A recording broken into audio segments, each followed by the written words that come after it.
Welcome to The New Next, a podcast that addresses current events and how they will impact the future. Co-hosted by the inquisitive public speaking champion, Mike McVeigh, and energy, economics, and technology expert, Matt Jensen. Join us as we explore all things energy, economic, tech, and political, and how they will affect our future. Podcasts typically grow by word of mouth. If you know anyone who would enjoy this content, sharing this in a message or by posting on social media would mean the world to us. Thanks for listening, and let's get started. I don't know, do you watch Last Week Tonight with John Oliver at all? I don't really watch any TV unless it's financial news. So he went over something on the most recent episode, or I think it was the most recent episode. I probably watch them out of order. That doesn't help me any. But he was talking about in the 1980s when AT&T held a complete monopoly over the phones, and how the CEO of AT&T at the time basically said that by the phones and long distance in particular getting broken up the way they are, all it's going to do is cause problems, and they're never going to reach a level of stabilization of moving forward and stuff because the best minds were already at AT&T. And because of that breakdown, we now have long distance calls that don't cost us multiple dollars per minute on our cell phones. You know, we have caller ID, we have a lot of other factors that have led to what we use phones for now. And even, I would argue, probably to a lesser extent, but still important, the way that we're able to communicate right now over the internet recording ultimately came from AT&T being broken down some. And the main focus that he was doing, and I figured this kind of actually qualifies for a few different things of what we'd like to talk about here on The New Next, is the almost monopoly of companies like Amazon, Google, Apple, and Facebook. Those were ones he specifically pointed out in his show. And I thought it was kind of interesting because it seems like human beings historically keep on trying to do this. Someone's got to lock it all down. We've got to break it up to allow for innovation, only for us to come and lock it back down again. And it's kind of like this never-ending circle. Yeah. And I thought maybe that would be something of interest that you'd like to talk about some, or maybe have some insight, or is that something we want to save for another? Yeah. So I was just pulling up real quick. So May, second quarter, 2021, Apple has a phone share of 14.1%, and Amazon controls, let's see, when's this? 2021, they control about 50% GMV, so gross merchandise volume of e-commerce. Mm-hmm. I just off of so who else did Facebook you mention? And Google. Facebook, Google. Let's see, Facebook market share.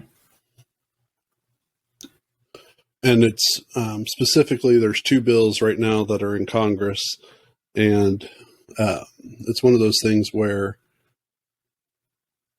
there's a feeling, it has a very similar feel to the early teens, 20 teens of where net neutrality and who controls the internet kind of thing. There's some vibes that come very similar to that. And so you were mentioning like the gross market value overall of Amazon. In online sales, Amazon is responsible for approximately 98%, according to the stats that he used. I don't have those readily available. Yeah.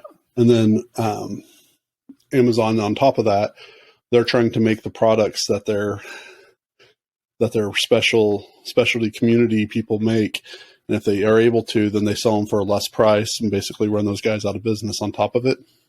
Yeah, that's kind of the place I think that it could affect, because they're basically using marketplace data to undercut suppliers on the platform.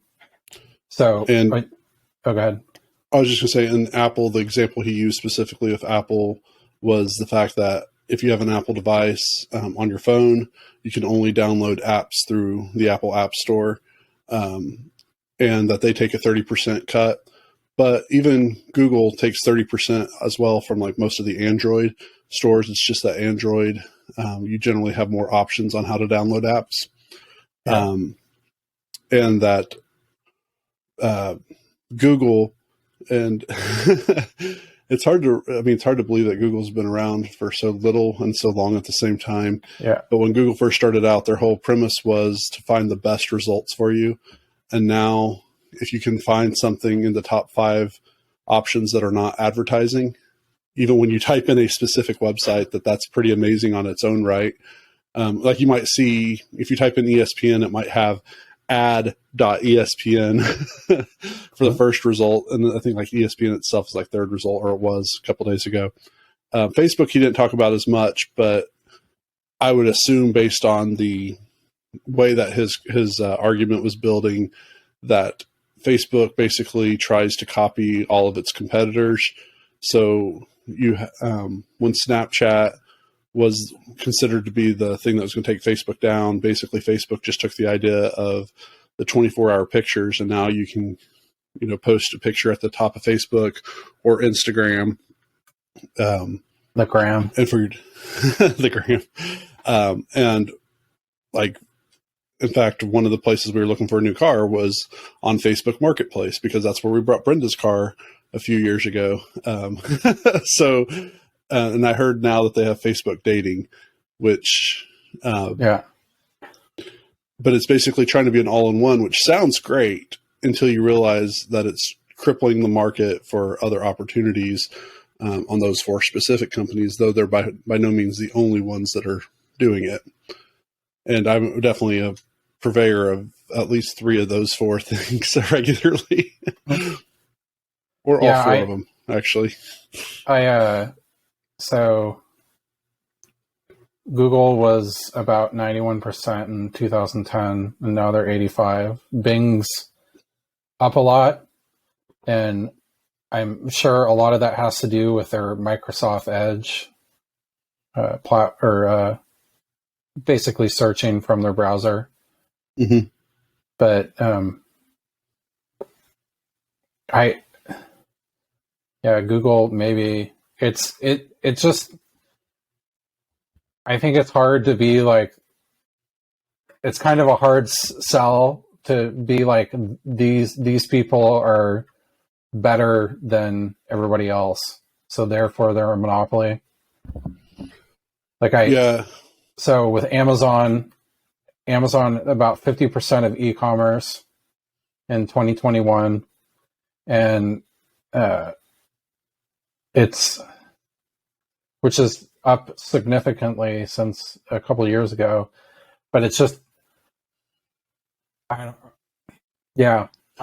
don't really know what to say about it, because my opinion with Amazon Web Services, which I've used extensively, AWS, is that they're just better at everything than everybody else. So that's why I use them. They've got better things, better platforms to build off of, better prices. And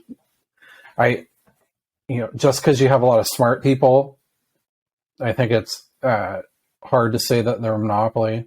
Like you did say the thing about like Amazon Basics, basically where they're using marketplace data to come out with products and undercut existing products that people are like, that's potentially anti-competitive, because Microsoft back in the day got in trouble for having their browsers pre-installed and not allowing others to be in there.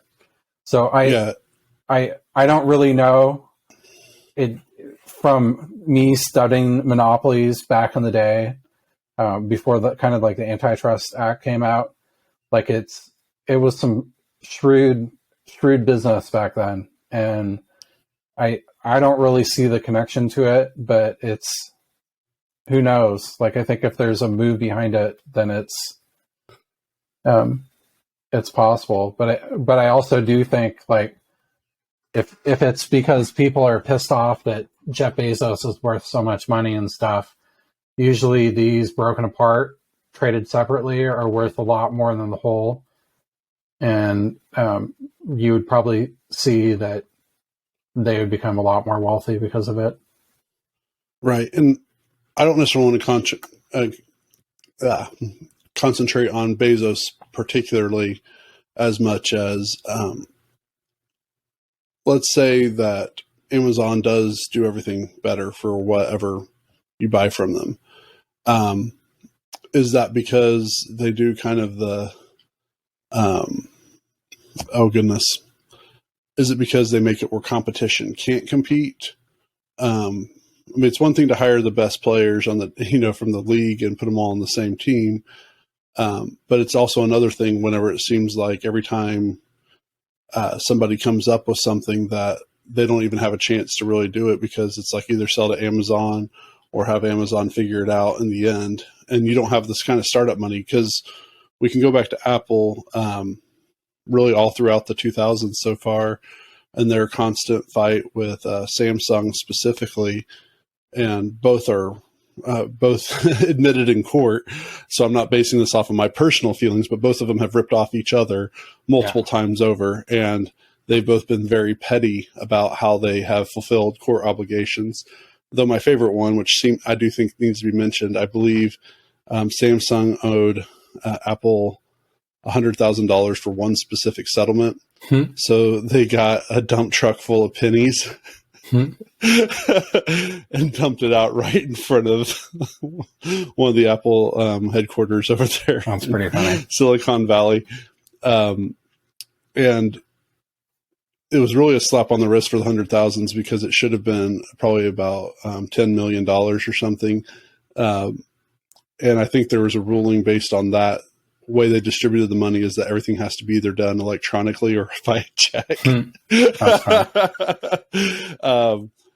But at the time, I mean, Samsung at least was a heavy hitter. So it still is technically a heavy hitter. It's just we don't hear about Samsung nearly the same way. But Apple and Samsung, Samsung was actually a richer company at the time, so they could fight Apple straight up. But it's a lot more difficult if you have a startup and trying to compete with these groups that are, getting ready to become trillions, making trillions of dollars instead of just billions of dollars. That'd be specifically Amazon. There's a question of not necessarily, again, not about the people who run it, but is this going to keep other companies from having a fair chance of being competitive at all? Yeah. I don't really know. Like, when you were talking about that, I was trying to look up. So there's Matt Stoller, Mattstoller, and he has a Substack where he basically just talks about monopolies and stuff like that. So he's talked a lot about, here's like something from December 2nd, 2021. And this is antitrust enforcers take on big business and shortage profiteering. So it's a Federal Trade Commission. So his newsletter is called Big, and it's a newsletter about the politics of monopoly. And it's there's some interesting stuff out there. He's a great writer. I don't remember where he was before, but he had a article where he talked specifically about Amazon and the store pricing, and I found that to be really interesting. So the Federal Trade Commission commissioner is Lena Khan, I believe now, and she's been a person that's been really knowledgeable for years, been talking a lot about monopolies. So if you're going to kind of see action on it, I would expect it to be in this administration. Yeah, it's apparently this summer too. If it doesn't go through this summer, they're not expecting it to ever have a chance. And it has, that was one thing John Oliver mentioned, which did crack me up a little bit. He said this is very bipartisan right now, and that both Bernie Sanders and Josh Hawley are on 100% agreement on this specific issue. And he said about the only thing else that you can agree with that they agree on is how they smile with no lip, a lot of teeth and no lip. And I thought that was pretty accurate. Yeah, that's funny. And the reason why I bring this up is not just because of the legislation, and I'll definitely keep track of that. And whenever some of that stuff goes through, I'll bring it back up to the podcast. But I think of like Demolition Man, where the greatest restaurant ever is Taco Bell, and by force, there's no other competition. It also makes me think of a Simpsons episode where Bill Gates, somehow Homer starts an internet company, has no idea what he's doing. It's literally just the little chicken thing that looks like it's drinking water. Yeah. And a keyboard. And that's where the famous line, like, press the any key. Which one's the any key? Yeah. And Bill Gates is like, Homer, we want to buy you out. He's like, oh, yes, I'm going to become a millionaire. And basically he just has his bodyguards destroy all of Homer's equipment. He's like, you think I get this rich by actually buying other people's stuff? There's some truth to it. And I remember specifically the fight in the 90s between U.S. government versus Microsoft, or Bill Gates in particular. And it was a joke. He was losing millions of dollars a day. And there's a picture of him in the newspaper where he was shaking hands with Bill Clinton. And they were, it was showing that they were having a good time. $365 million to him. It didn't go on that long, but that to him, that was nothing. And I actually got interested in antitrust and monopolies because of baseball cards. Yeah. Back when I was a kid, learning how Topps held a monopoly. There was a federal case that Donruss and Fleer specifically sued him on, saying that, and Topps is ultimately the only thing Topps could say is they couldn't put gum in their baseball card packages. And then that's what started the baseball card explosion in the mid 80s. Because of this lawsuit, they basically got sued because in all the 70s, those other companies didn't have a chance. And I think it's one of those things that we don't talk about very often or seriously. We make jokes about like Google running the world or Facebook running the world, but we don't really take in implications sometimes of what that might mean if all of our purchases come. Because think about it. The same reason why my envelopes aren't coming in to my business is because Bezos said a few years ago that, or actually right at the beginning of the pandemic, right now the best way to deal with Amazon is, instead of trying to compete against us, is find better ways to ship. So what do you see? Hedge fund companies buying up the places the paper mills and stuff, and finding better ways to ship. So, hey, you get your package sooner, but you're going to make it really difficult for traditional mail. And maybe that's a good thing. I'm not necessarily commenting on good or bad, just the fact that these are decisions that will have an impact that we don't think about. Maybe mailboxes as a whole will be obsolete. Huh. And we'll have door boxes or something, so that way people can't steal our packages from Alibaba and Walmart.com. Amazon, sorry. Like those other two exist. I wonder what's going to happen. So you're probably more knowledgeable about what kind of is going on here. But I do know that Lena Khan is a force to be reckoned with, and this was kind of why she was picked in the first place. I don't really know. It'll be interesting to see what kind of the strategy is with it, like and how they differentiate between good business strategy and being monopolistic.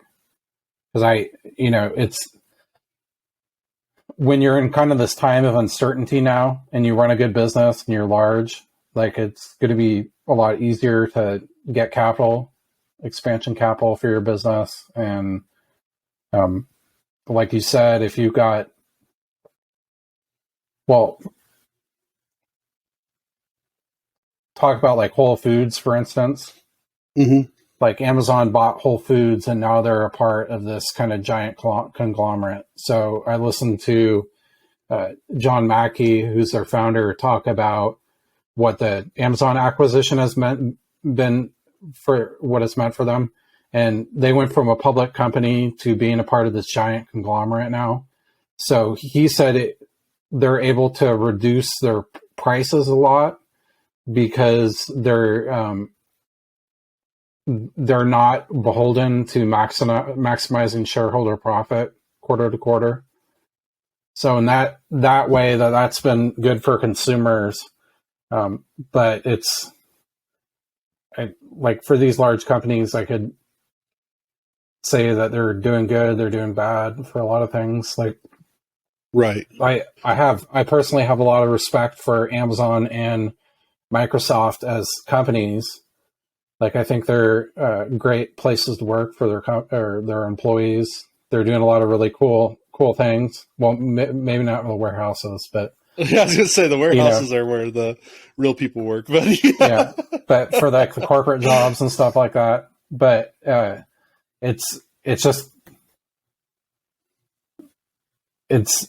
it'll be interesting. So I have a cousin who was one of the companies that Amazon bought out. I won't say the name or anything just because I don't want to. One, I don't remember the name, but I remember the product, and Amazon bought it out. He got a pay raise, a significant pay raise. And then basically as soon as Amazon learned the product, because this wasn't one of the bigger companies. Once they learned the product, they started making their version of it. And then they fired all the people who were a part of that original company, except for maybe like one or two or something. Yeah. And I want to always in the same way Walmart, because Walmart was the Amazon before internet, Yeah. No one thought Walmart was ever going to get beat up, especially by this little upstart online company. Like, what's online on the interwebs?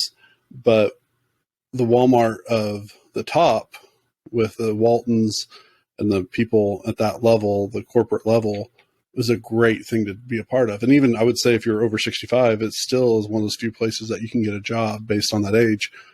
But working overnight as a stalker at two different Walmarts personally, having lots of friends that have worked at Walmart for various reasons, like it's a good job in the sense that it's a place to work and they pay a decent salary, but it's also not a good job. Yeah. Like it's, or good and bad are not probably the best ways of categorizing, but there were some things done that were definitely not right. And so Amazon, their factories and stuff, if you don't treat your employees right, well, and I guess that's the argument, is like, screw the employees. We're almost coming back full tilt to the whole pandemic job issue, right?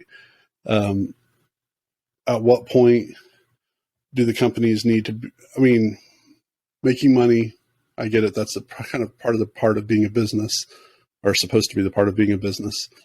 But if you're not treating your employees right, how much of your business is actually, I don't even know what the right word, the adjective should be there right now. I kind of miss the Reagan economic structure for businesses, that basically they got taxed, the crap was taxed out of them, and then the only way that you could get out of it was basically either investing in your own company again. So investing in those employees and creating some opportunities. I don't know. I just think it's something that needs to be watched at the very least. And if it's not something you think about very often, it's something that we should definitely keep on the periphery of understanding that. In a completely different, hey, I bring this over to oil and gas. The one few things I actually know about oil and gas industry. They have a tendency that whenever there's going through bust seasons of firing everybody, and then the boom, they hire them back, usually for less money or just a little bit more, but not to justify the cost. And then it's good for a few years, usually about 5 to 7 years. And then it seems like we bust and we fire a bunch of people. Then we actually bust and fire a lot more people. And we just go through this cycle over and over again. And that doesn't seem like the best way of doing business, even though it might maximize some profits and stuff. Well, not all companies do that. So true. But yeah, I think it's hard if you're a public company to do that. So just because, as a management thing, you're legally obligated to maximize shareholder value. Like that's, you represent capital, not employees. So if you don't do your job, then you're out of there essentially. And yeah, and it's kind of the system that we live in. So like I found that I think Hillcorp is a privately held oil company, and I'm not sure if they fired anybody during COVID, even though they went back down. They've been known that.